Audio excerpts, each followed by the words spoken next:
Hello दोस्तों, स्वागत है आपका हमारे चैनल कंप्लीट सॉल्यूशन में। दोस्तों, रीजनिंग के एक नए एपिसोड में आपका स्वागत है। और ये सवाल एसएससी 2002 में दोस्तों पूछ चुका है। और इस तरीके के सवाल को कैसे सॉल्व करें, बहुत बार दोस्तों पूछता है। इसमें क्या करता है कि सवाल को थोड़ा सा पैटर्न को हल्का सा दोस्तों चेंज कर देता है। ये सवाल बहुत बार पूछ चुका है। मैं बता रहा हूँ कि इस तरीके के सवाल को आप एक चुटकी में कैसे हल कर सकते हैं। आपको दोस्तों करना क्या है कि बहुत बार दोस्तों सवाल जो देता है वो ध्यान दीजिएगा, वो स्क्वायर या क्यूब के नज़दीक आपको संख्या दी हुई होती है। ये हमेशा आपको ध्यान देना है। बहुत बार दोस्तों 10 लिखा हुआ है, तो 10 लिखा है तो ये 9 के नज़दीक है। ध्यान दीजिएगा, आप 3 स्क्वायर प्लस 1 कर सकते हैं, कोई दिक्कत नहीं है। मान लीजिए कोई संख्या यहाँ पे 15 दिया है तो 16 के नज़दीक है, यानी कि आप 4 स्क्वायर माइनस 1 कर सकते हैं। 28 दिया गया है या 29 दिया गया, आपको पता नहीं चल रहा है कि क्या करें। 3 क्यूब कितना होता है? 27 होता है। 3 क्यूब प्लस 2 कर दीजिए और इस तरह से पैटर्न खोजने की कोशिश कीजिए। पैटर्न ही होता है दोस्तों, रीजनिंग में सीरीज हो, नंबर एनालॉजी हो, इसमें एक खास पैटर्न बना होता है जो हमें खोजना होता है। ये हमारी तर्क की परीक्षा होती है, ठीक है। तो इसको ध्यान दीजिएगा। अब मैंने जब आपको इतना बता दिया तो आप स्वयं खोजने का कोशिश कीजिए कि इसमें कौन सा पैटर्न छुपा हुआ है और यहाँ पे क्या होगा। ये सवाल पूछ चुका है एग्जाम में। अब चलिए हम इसको समझने की कोशिश करते हैं। वीडियो को ध्यान से देखिएगा। 2-3 सवाल हैं, 4 सवाल हैं, लेकिन सारे के सारे इंपॉर्टेंट सवाल हैं, एग्जाम में पूछे हुए सवाल हैं, इसलिए आपके लिए ज़्यादा महत्वपूर्ण हो जाता है। इसलिए आप वीडियो को लास्ट तक देखिएगा, बहुत ही ज़्यादा इंपॉर्टेंट है।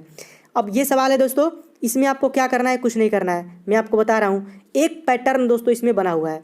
कौन सा पैटर्न है? इस जीरो को आप 1Q-1 लिख सकते हैं। 1Q-1 लिखिएगा, जीरो आएगा।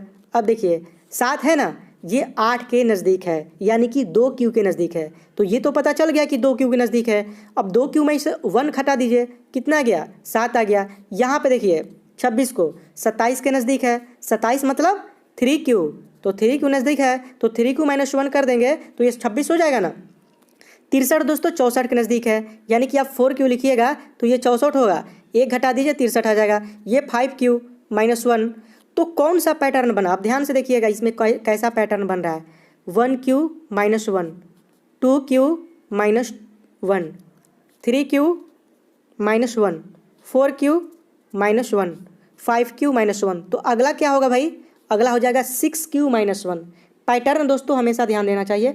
कुछ खास तरह के पैटर्न बनते हैं। तो 6Q हो जाएगा 216 में से 1 गया 215, यानी कि ऑप्शन नंबर डी आपका यहाँ पे राइट हो जाएगा। इस तरीके का सवाल ऐसे ही टच करना चाहिए। हमेशा कोशिश कीजिए कि कोई संख्या किसी स्क्वायर या क्यू के नज़दीक तो नहीं है। अगर है तो आप अपने तरीके से कैलकुलेशन जरूर कीजिए। 27 के नज़दीक है ना भाई, तो 3Q-1 आप कर नहीं सकते हैं। तो ऐसे करके आप चेक कीजिए कि आपका लॉजिक कहीं ना कहीं राइट डायरेक्शन में जा रहा है कि नहीं जा रहा है।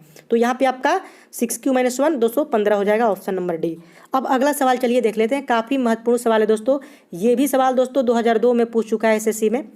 और देखिए दशमलव का है, तो आपको एक चीज़ मैं बता देता हूँ। मान लीजिए यहाँ पे लिखा है 0.1, 0.1 गुणे 0.1 है, बराबर कितना आ जाएगा? 1 में 1 से गुणा कीजिएगा दोस्तों, कितना होगा? 1 होगा। पहले आप संख्या को संख्या से गुणा कीजिए, 1 हो गया। अब दशमलव के बाद कितनी संख्या है? तो इस दशमलव के बाद 1 है और इस दशमलव के बाद 1 है, यानी कि टोटल 2 है।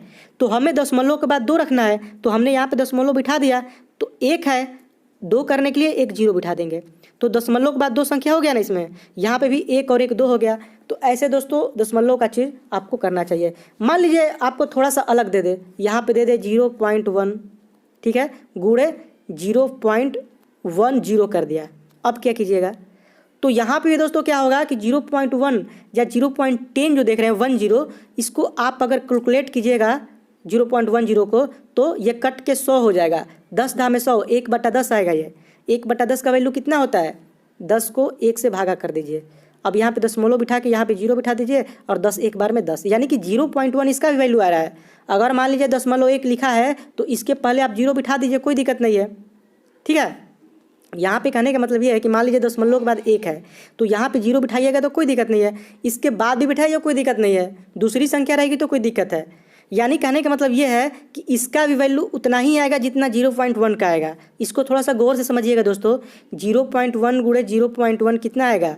ये आएगा 0.01 क्यों आया? क्योंकि एक में एक से गुणा किया तो एक आ गया, और दशमलव के बाद एक संख्या इधर मिला के 2 है, तो दशमलव के बाद हमने 2 संख्या रख दिया, और एक ठो है तो हमने एक ठो ज़बरदस्ती इसमें 0 डाल दिया ताकि 2 ठो हो जाए, क्योंकि यहाँ पे सवाल इसी तरह से है। लेकिन अगर मान लीजिए 0.1 गुणे 0.10 दिया गया है, तो आप कहिएगा इधर तो 2 ठो है, इधर 1 ठो है, तो टोटल मिला के 3 होना चाहिए ना।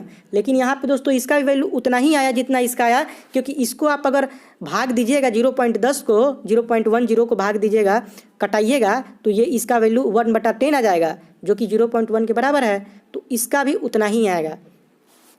अब देखिए यहाँ पे बदलाव कहाँ पे आता है, थोड़ा सा अगर हट के आप करिएगा तो बदलाव जरूर आएगा। जैसे कि मान लीजिए यहाँ पे दिया गया आपको 0.02, ठीक है, गुणा कर दिए 0.002 से, ठीक है। अब ये कर दिया हमने तो कितना आएगा, तो 2 में 2 से गुणा कीजिएगा तो 4 आ जाएगा, और दशमलव के बाद 2 संख्या इधर है, दशमलव के बाद 3 इधर है, यानी टोटल मिला के 5 है। 5 है दोस्तों, है ना, ध्यान दीजिएगा, 5 है ना, दशमलव के बाद इधर 2 है और इधर 3 है, 5 है, 4 हमने लिख दिया है।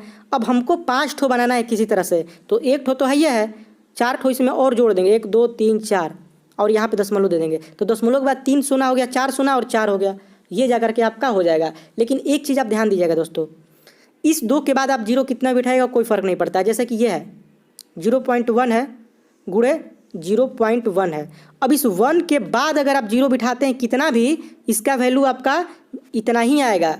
हाँ, दशमलव के और 1 के बीच में अगर आप 0 डालते हैं तब फर्क पड़ेगा जा करके, ये ध्यान दीजिएगा, आपको इसमें कोई फ़र्क नहीं पड़ेगा, चाहे आप इस 1 के बाद कितना भी 0 बिठा दीजिए, इस 1 के बाद कितना भी 0 बिठा दीजिए, वैल्यू आपका 0.01 ही आएगा। क्योंकि कारण क्या है कि 0/10 लिखिए चाहे 0/100 लिखिए, कटाइएगा तो 10/100 आएगा, ये भी 1/10 आएगा, इसको भी कटाइएगा तो आपका 1 पर 3 0 100 में 1000, यानी कि 1/10 इसका भी वैल्यू आएगा। तो ये सब चीज़ें समझनी जरूरी होती है। अब इसको थोड़ा सा ध्यान दीजिएगा। अब यहाँ पे क्या हुआ है दोस्तों कि इसको 0.1 का स्क्वायर इतना आएगा, ठीक है। ये जो संख्या आप देख रहे हैं ये 0.1 का स्क्वायर है। अभी मैंने आपको बताया कि 0.1 गुणे 0.1, मेरे बताने का मकसद यही था कि 0.1 गुणे 0.1 कितना आएगा, 1 आएगा, और दशमलव के बाद 2 संख्या है तो 1 और 1 मिला करके 2 हो गया, यहाँ पे दशमलव, तो दशमलव 0.1 क्या है, ये 0.1 का स्क्वायर है, हो गया ना, ये 0.1 का स्क्वायर है। और ये जो देख रहे हैं आप ये 0.2 का स्क्वायर है। क्यों है, क्योंकि आप 0.2 गुणे 0.2 कीजिएगा तो 2 2 4 हो जाएगा, और 1 और 1 2 संख्या है टोटल मिलाकर, तो 4 के पहले 1 और डाल देंगे तो 2 हो गया, दशमलव डालेंगे। अब ये 0.1 का स्क्वायर हो गया, ये हो गया 0.1 का स्क्वायर, ये हो गया 0.2 का स्क्वायर, ये हो गया 0.3 का स्क्वायर, तो अगला हो जाएगा 0.4 का स्क्वायर। तो जब आप 0.4 का स्क्वायर करेंगे तो 0.4 गुणे 0.4 हो जाएगा, वैल्यू कितना आएगा, कुछ लोग सोचेंगे 0.016 करके ऐसे आएगा, लेकिन दोस्तों गलत है, यहाँ पे 0.16 ये हो जाएगा। देखिए यहाँ पे दशमलव के बाद 0 नहीं होगा, ये नहीं होगा, कारण क्या है मैं बता रहा हूँ, कारण क्या है, 4 4 16 हो गया ना। अब 16 हो गया तो दशमलव के बाद 1 संख्या यहाँ पे और दशमलव के बाद 1 यहाँ पे, टोटल 2 है, तो 2 तो यहाँ पे ऑलरेडी हो चुका है, तो जब 2 हो गया तो यहाँ पे दशमलव डाल दीजिए, कोई दिक्कत नहीं है। तो इस तरह से दोस्तों आपका सवाल बनेगा, 0.16 ये हो गया, तो ऑप्शन नंबर आपका सी यहाँ पे राइट हो जाएगा। अगला चलिए देख लेते हैं। अगला सवाल है कि 6 है, 10 है, 18 है, 34 है, यहाँ पे क्वेश्चन टैग दिया है। अब इस क्वेश्चन टैग की जगह पे क्या होगा, ये सवाल मैं आपके लिए छोड़ रहा हूँ, आपके लिए दोस्तों होमवर्क है, थोड़ा सा आप भी ट्राई कीजिए। होता है क्या दोस्तों कि बातों बातों में हम कुछ सीख लेते हैं और हमें पता भी नहीं चलता है, थोड़ा सा मेहनत लगेगा, कॉपी उठाइए, पेन उठाइए, थोड़ा सा ट्राई कीजिए, करना चाहिए, क्योंकि प्रैक्टिस में एक परफेक्ट मैन कहा गया है दोस्तों। तो ट्राई कीजिए, ट्राई करना ही सबसे बढ़िया है। एग्ज़ाम धड़ाधड़ होना शुरू हो जाएंगे, जो ही दोस्तों सब कुछ सॉर्ट आउट होगा, मैटर जो भी चल रहा है, उसके बाद अचानक से सब जो भी एग्ज़ाम रुका हुआ है सब स्टार्ट हो जाएंगे। तो आप इसको ट्राई कीजिए, बनाइए, और हमें ज़रूर बताइए कमेंट बॉक्स में कि इसका जवाब क्या होगा। वीडियो को लाइक करना मत भूलिएगा और चैनल को सब्सक्राइब करना। तो चलिए दोस्तों, अभी के बस इतना ही, मिलते हैं नए वीडियो के साथ, तब तक के लिए इजाज़त दीजिए। जय हिंद, जय भारत।